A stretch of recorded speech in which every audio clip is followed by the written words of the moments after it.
इस्तकबाल खुशामदीद नाजरीन, आप कश्मीर उज़्मा देख रहे हैं। मैं हूं आपका मेजबान शब्बीर वानी। पेश अब तक की जम्मू कश्मीर की ताजा खबरें। नाजरीन, शुरुआत बड़ी खबर से। जम्मू कश्मीर का अगला वज़ीर आला गुलाम नबी आजाद होगा, JM सुरूरी का बयान। आपको बताते चलें, जम्मू के सैनिक कॉलोनी में आजाद ग्रुप से वाबस्ता लीडरान की एक मीटिंग मुनक्कद हुई, जिसमें साबिक मेंबरान असेंबली, DDCs, BDC मेंबरान के अलावा NGOs से वाबस्ता ओहदेदारान ने आजाद ग्रुप में शामिल होने का आज ऐलान किया।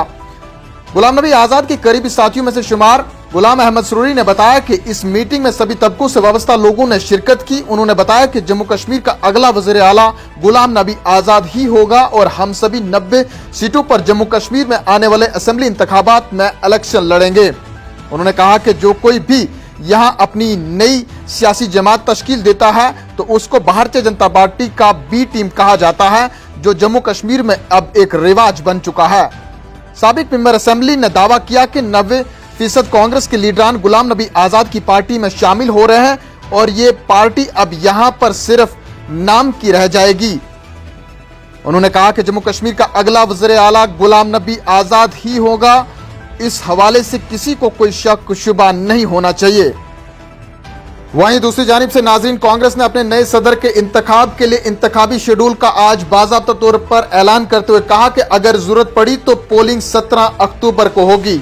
आपको बताते चलें, कांग्रेस की आला तरीन पॉलिसी साज बॉडी की कांग्रेस वर्किंग कमेटी की सदर सोनिया गांधी की सदारत में हुई मीटिंग में किए गए फैसले के बाद पार्टी की मरकजी इलेक्शन कमेटी के सदर, जनरल सेक्रेटरी, तंजीम और मवासलात के सरबराह ने पार्टी हेडक्वार्टर में मुश्तरका प्रेस कॉन्फ्रेंस में सदर के ओहदे की इंतखाबी प्रोग्राम का बाज़ाब्ता तौर पर ऐलान किया। उन्होंने कहा कि अगर जरूरत पड़ी तो पोलिंग 17 अक्टूबर को होगी।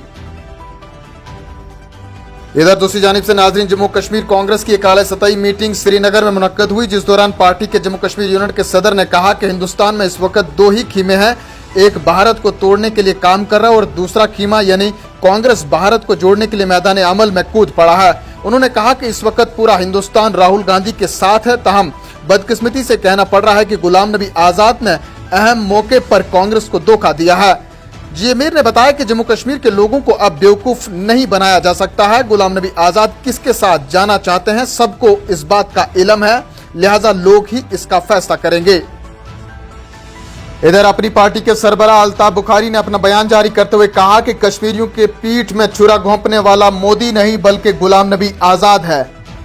आपको बताते चलें, जम्मू कश्मीर अपनी पार्टी के सरबराह अल्ताफ बुखारी का बयान। उन्होंने कहा कि दफा 370 की मनसूखी करने में अगर किसी का कलीदी रोल है तो वो गुलाम नबी आजाद का है। उनके मुताबिक गुलाम नबी आजाद आज कह रहे हैं कि 5 अगस्त की पोजीशन वापस लाऊंगा, लेकिन जब वो राज्यसभा में हिज़्ब इख्तिलाफ के लीडर थे और दफा 370 को मनसूख करने पर रोक लगा सकते थे, उस वक्त उन्होंने कुछ नहीं किया।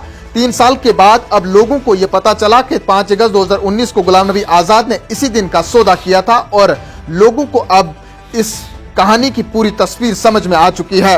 उन्होंने कहा कि आजाद साहब ने कांग्रेस का वोट मोदी के हक में दिया और आज उसका असल चेहरा सामने आया है। आजाद मोदी के साथ मिलकर कश्मीरियों को बेवकूफ नहीं बना सकते हैं। आपको बताते चलें, डॉक्टर फारूक अब्दुल्ला की जानिब से गुलाम नबी आजाद की हिमायत करने के बारे में पूछे गए सवाल के जवाब में अल्ताफ बुखारी ने कहा कि डॉक्टर फारूक अब्दुल्ला और उनके हामियों की मजबूरी है इसकी हिमायत करना। आखिर में चलते चलते नाजरीन को बताते चलें, श्रीनगर जम्मू कौमी शाहराह रामबन में मुसलसल जारी बारिशों के दौरान ताज़ा पस्सियां और पत्थर गिराने की वजह से श्रीनगर जम्मू कौमी शाहराह पर आमदोरफ्त मुअत्तल हो गई है। रामबन के कैफेटेरिया मोड़ और मिहाड़ इलाके में मिट्टी के तोदे और पत्थर गिराने के सिलसिला जारी है, जिसकी वजह से शाहराह पर आमदोरफ्त को रोक दिया गया है। ट्रैफिक हुकाम ने तस्दीक करते हुए लोगों से अपील की है कि वो शाहराह पर सफर करने से कबल ट्रैफिक कंट्रोल यूनिट्स के साथ जरूर राब्ता कायम करें। फिलहाल हंगामी बुनियादों पर शाहराह को खोलने की कोशिश की जा रही है। आखिरी इत्तला मिलने तक शाहराह बंद थी। नाज़रीन, इन्हीं खबरों के साथ दीजिए अपने मेजबान शब्बीर वानी को इजाजत। जल्द लौटेंगे कुछ और खबरों के साथ, तब तक के लिए आप बने रहें कश्मीर उज़्मा के साथ। फिलहाल इतना ही, आदाब व सलाम।